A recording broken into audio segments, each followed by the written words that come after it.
Եթերում լուրերի թողարկումն է, ես Մերի Դանիելյանն եմ, բարի օր։ Վարչապետ Նիկոլ Փաշինյանն ապրիլի 1-ին աշխատանքային այցով կմեկնի Ռուսաստանի Դաշնություն։ Վարչապետի աշխատակազմից հայտնում են, որ Մոսկվայում տեղի կունենա Փաշինյանի հանդիպումը Դաշնության նախագահ Վլադիմիր Պուտինի հետ։ Կրեմլից էլ հայտնել են, թե ինչ թեմաներ են քննարկելու, եւ այսպես նախատեսվում է քննարկել ռուս-հայկական ռազմավարական գործընկերության եւ դաշնակցային հարաբերությունների ներկա վիճակն ու հեռանկարները,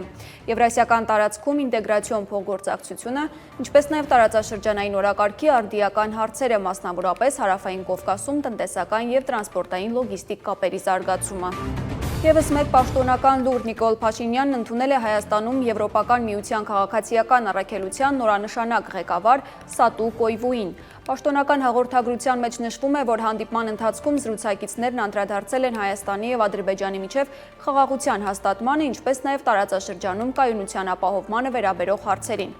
Նշեն, որ Սատու Կոյվուն փոխարինում է Մարկուս Ռիտերին։ Եվրոպական խորհրդի որոշմամբ Եվրամիության դիտորդական առաքելությունը մշտական հիմունքներով Հայաստանում պաշտոնապես տեղակայվել է 2023-ի փետրվարի 20-ից։ Մինչև այդ 2022-ի հոկտեմբերից առաքելությունը Հայաստանում էր ժամանակավոր հիմունքներով։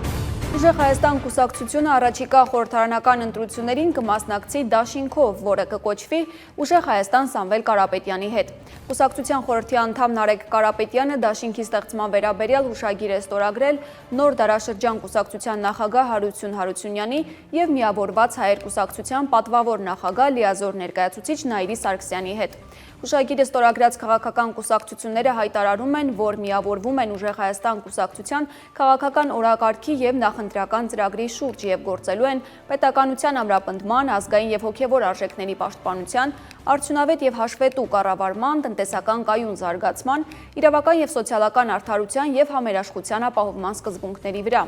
Նարեկ Կարապետյանի խոսքով դաշինք կազմելու նպատակը տարիներ շարունակվող պառակտվածության չեզոքացումն է։ Մեր հասարակությունում կա մեծ սպասելիք հանրային միավորման, համախմբման, քանի որ արդեն իսկ տարիներ շարունակվող պառակտումը խանգարում է մեր հասարակությանը բնականon զարգանալ։ Եվ այդ իսկ պատճառով մենք որոշեցինք գնալ դաշինքային սկզբունքով այն ուժերի հետ, որոնք նոր են, որոնք նոր առաջնորդություն են ներկայացնում Հայաստանում, եւ կարծում եմ, որ դա ամենաճիշտ ձևաչափն է Հայաստանում փոփոխություններ բերելու, որակական նոր փոփոխություններ։ Հայաստանում Իրանի դեսպան Խալիլ Շիրղոլամիի բնորոշմամբ Հայաստանի եւ Իրանի միջև սահմանը խաղաղության սահման է, հետևաբար այդ տեսանկյունից ունի կենսական նշանակություն։ Այսպես է գնահատում Շիրղոլամին երկու երկրների միջև պետական սահմանի նշանակությունը հատկապես վերջին օրերին Մերձավոր Արևելքում տեղի ունեցող զարգացումների ֆոնին։ Դեսպանի խոսքով հանգստյան օրերին եղել է սահմանային անցակետում եւ իրանական կողմում հանդիպումներ ունեցել սահմանային անվտանգային ու մաքսային կառույցների ղեկավարների հետ, քննարկել բազմաթիվ հարցեր։ Դիվանագետը հավաստիացրել է, որ պարբերաբար խոսում է սահմանային ծառայության աշխատակիցների հետ եւ հավելել, որ այս ընթացքում որևէ արտառոց դեպք տեղի չի ունեցել։ Ֆուտբոլի Եվրոպայի մինչև 19 տարեկանների առաջնությունում Հայաստանի հավաքականը Թուրքիայում 9-0 հաշվով ջախջախեց Ջիբրալթարի թիմին։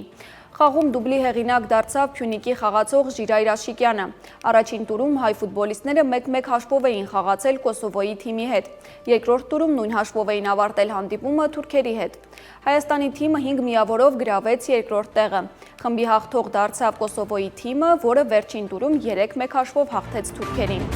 Եվ վերջում սպասվող եղանակի մասին։ Հանրապետության տարածքում ապրիլի 1-ից 3-ը 5-ին առանձին շրջաններում, 2-ից 3-ը 3-ից 4-ին ժամանակ առ ժամանակ շրջանների զգալի մասում սպասվում են տեղումներ։ Լեռնային գոտիներում թաց ձյան, նախալեռնային եւ հովտային գոտիներում անձրևի տեսքով։ Ապրիլի 1-ի եւ 2-ի գիշերը սպասվում է առանց տեղումների եղանակ։ Օդի ջերմաստիճանը ապրիլի 1-ից 3-ին ցերեկային ժամերին աստիճանաբար կբարձրանա 2-ից 4 աստիճանով։ Այսքանը կհանդիպենք ժամը 19-ին մեր ամփոփիչ թողարկմանը։